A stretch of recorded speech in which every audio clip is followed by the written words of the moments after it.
قال قد أوتيت سؤلك يا موسى ولقد مننا عليك مرة أخرى إذ أوحينا إلى أمك ما يوحى أن اقذفيه في التابوت فاقذفيه في اليم فليلقه اليم بالساحل يأخذه عدو لي وعدو له وألقيت عليك محبة مني ولتصنع على عيني إذ تمشي أختك فتقول هل أدلكم على من يكفله فرجعناك إلى أمك كي تقر عينها ولا تحزن وقتلت نفسا فنجيناك من الغم وفتناك فتونا فلبثت سنين في أهل مدين ثم جئت على قدري يا موسى واصطنعتك لنفسي اذهب أنت وأخوك بآياتي ولا تنيا في ذكري اذهبا إلى فرعون إنه طغى فقولا له قولا لينا لعله يتذكر أو يخشى قالا ربنا إننا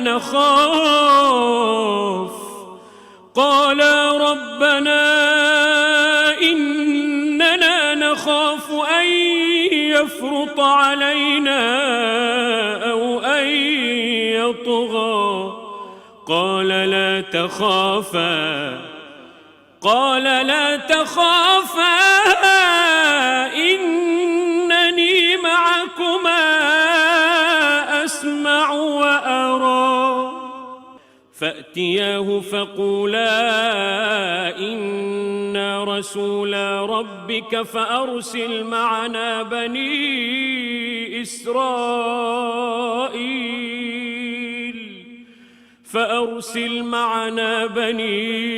إسرائيل ولا تعذبهم قد جئناك بآية من ربك والسلام على من اتبع الهدى إنا قد أوحي إلينا أن العذاب على من كذب وتولى قال فمن ربكما يا موسى قال ربنا الذي أعطى كل شيء خلقه ثم هدى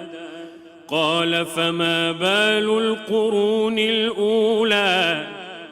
قال علمها عند ربي في كتاب لا يضل ربي ولا ينسى الذي جعل لكم الأرض مهدا وسلك لكم فيها سبلا وأنزل من السماء ماء فأخرجنا به أزواجا من نبات شتى كلوا وارعوا أنعامكم إن في ذلك لآيات لأولي النهى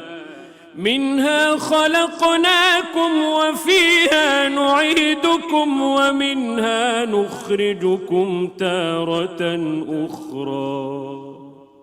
ولقد أريناه آياتنا كلها فكذب وأبى قال أجئتنا لتخرجنا من أرضنا بسحرك يا موسى فلنأتينك بسحر مثله فاجعل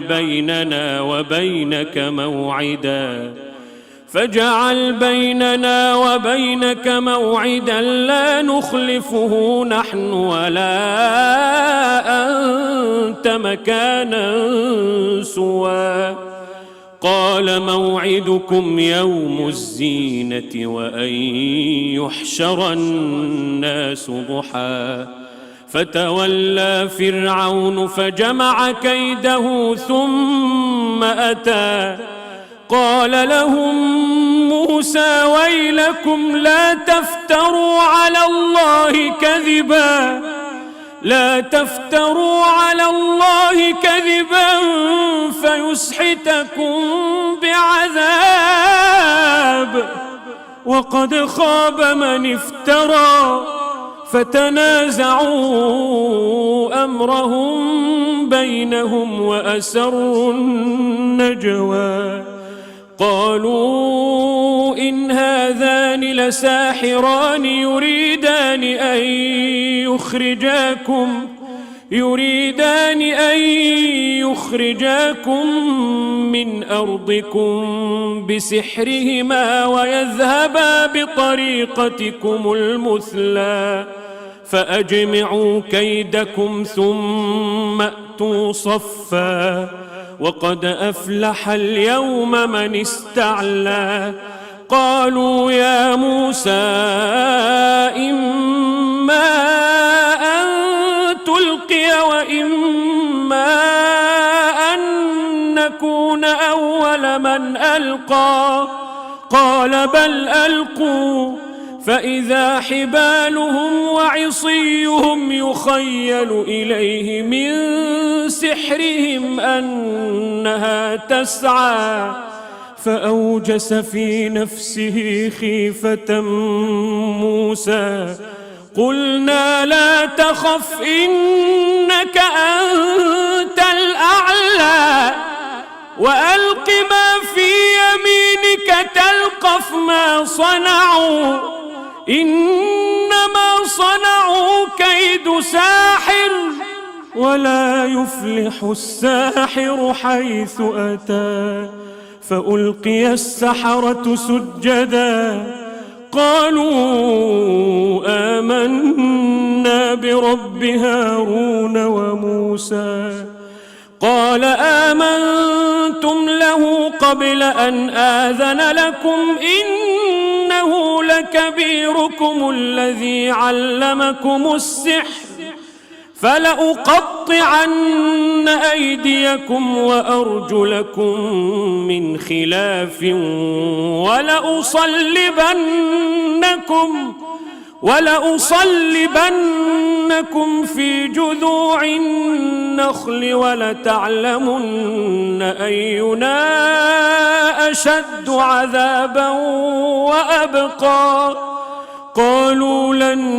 نؤثرك على ما جاءنا من البينات والذي فطرنا فاقض ما أنت قاض إنما تقضي هذه الحياة الدنيا إنا آمنا بربنا ليغفر لنا خطايانا وما أكرهتنا عليه من السحر والله خير وأبقى إنه من يأت ربه مجرما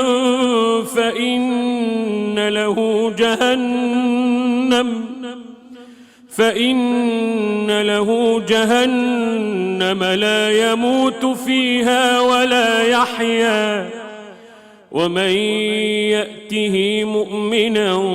قد عمل الصالحات فأولئك لهم الدرجات العلى جنات عدن تجري من تحتها الأنهار خالدين فيها وذلك جزاء من تزكى. ولقد أوحينا إلى موسى أن أسر بعبادي فاضرب لهم طريقا في البحر يبسا لا تخاف دركا ولا تخشى. فأتبعهم فرعون بجنوده فغشيهم من اليم ما غشيهم وأضل فرعون قومه وما هدى. يا بني إسرائيل قد أنجيناكم من عدوكم وواعدناكم جانب الطور الأيمن ونزلنا عليكم المن والسلوى. كلوا من طيبات ما رزقناكم ولا تطغوا فيه فيحل عليكم غضبي ومن يحلل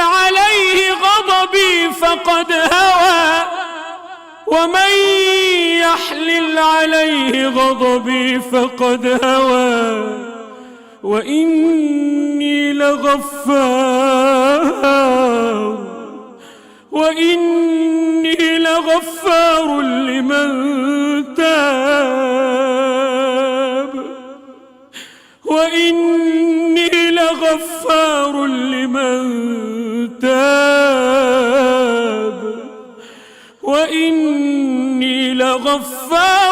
لمن تاب وآمن وعمل صالحا ثم اهتدى. وما أعجلك عن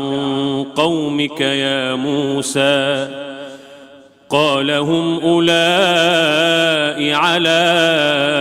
أثري وعجلت إليك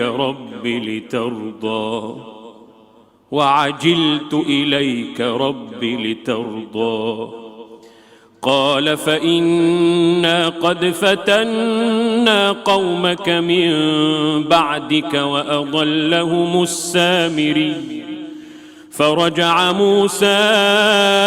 إلى قومه غضبان أسفا قال يا قوم ألم يعدكم ربكم وعدا حسنا أفطال عليكم العهد أم أردتم أن يحل عليكم غضب من ربكم فأخلفتم موعدي. قالوا ما أخلفنا موعدك بملكنا ولكننا حملنا أوزارا من زينة القوم فقذفناها فكذلك ألقى السامري. فأخرج لهم عجلا جسدا له خوار فقالوا هذا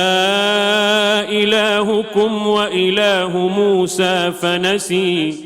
أفلا يرون ألا يرجع إليهم قولا ولا يملك لهم ضرا ولا نفعا. ولقد قال لهم هارون من قبل يا قوم إنما فتنتم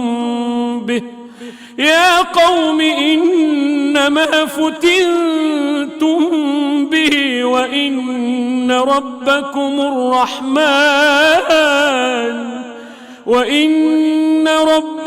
الرحمن فاتبعوني وأطيعوا أمري. قالوا لن نبرح عليه عاكفين حتى حتى يرجع إلينا موسى. قال يا هارون ما منعك إذ رأيتهم ضلوا ألا تتبعني أفعصيت أمري؟ قال يا ابن أم لا تأخذ بلحيتي ولا برأسي إني خشيت أن تقول فرقت بين بني إسرائيل ولم ترقب قولي. قال فما خطبك يا سامري؟ قال بصرت بما لم يبصروا به فقبضت قبضة من أثر الرسول فنبذتها وكذلك سولت لي نفسي. قال فاذهب فإن لك في الحياة أن تقول لا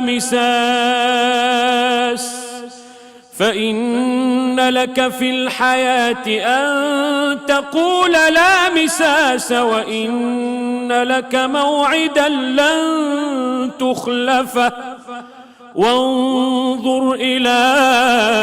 إلهك الذي ظلت عليه عاكفا لنحرقنه ثم لننسفنه في اليم نسفا إنما إلهكم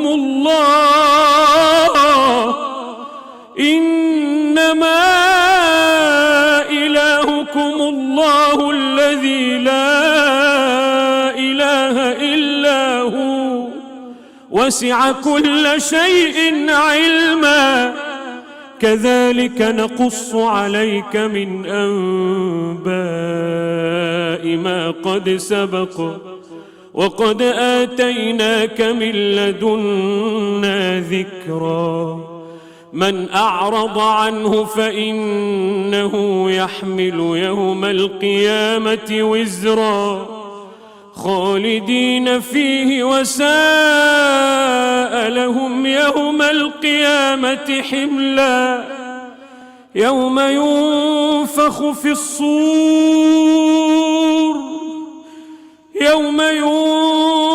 في الصور ونحشر المجرمين يومئذ زرقا يتخافتون بينهم إن لبثتم إلا عشرا نحن أعلم بما يقولون إذ يقول أمثلهم طريقة إن لبثتم إلا يوما. ويسألونك عن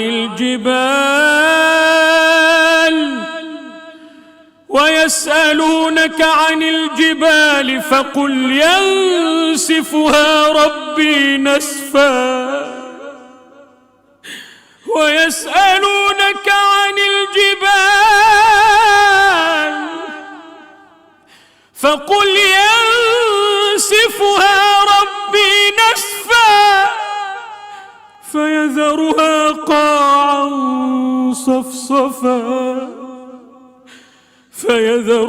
قاعا صفصفا لا ترى فيها عوجا ولا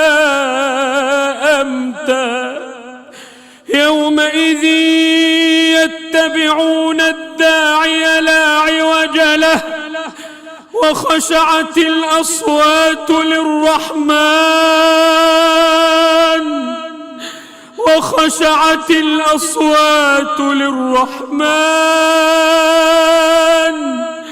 فلا تسمع إلا همسا.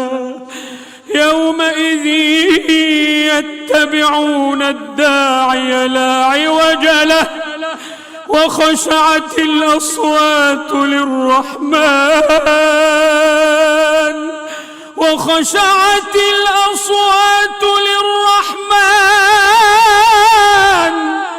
فلا تسمع إلا همسا. يومئذ لا تنفع تنفع الشفاعة إلا من أذن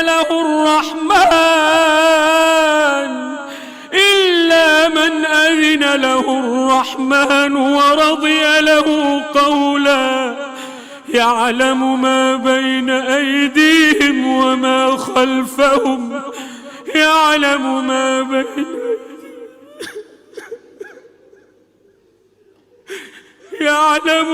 بين أيديهم وما خلفهم ولا يحيطون به علما وعنت الوجوه للحي القيوم وعنت الوجوه للحي القيوم وعنت الوجوه للحي القيوم وقد خاب من حمل ظلما وعنت الوجوه للحي القيوم وقد خاب من حمل ظلما وعنت الوجوه للحي القيوم وقد خاب من حمل ظلما ومن يعمل من الصالحات وهو مؤمن فلا يخاف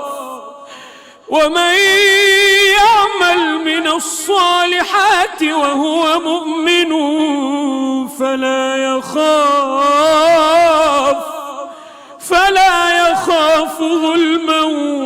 ولا هضما وكذلك أنزلناه قرآنا عربيا وصرفنا فيه من الوعيد لعلهم يتقون أو يحدث لهم ذكرا فتعالى الله الملك الحق ولا تعجل بالقرآن من قبل أن يقضى إليك وحيه وقل رب زدني علما ولقد عهدنا إلى آدم من قبل فنسي ولم نجد له عزما وإذ قلنا للملائكة اسجدوا لآدم فسجدوا إلا إبليس أبى فقلنا يا آدم إن هذا عدو لك ولزوجك فلا يخرجنكما من الجنة فتشقى إن لك ألا تجوع فيها ولا تعرى وأنك لا تظمأ فيها ولا تضحى فوسوس إليه الشيطان قال يا آدم هل أدلك على شجرة الخلد وملك لا يبلى فأكلا منها فبدت لهما سوآتهما وطفقا يخصفان عليهما من ورق الجنة وعصى آدم ربه فغوى ثم اجتباه ربه فتاب عليه وهدى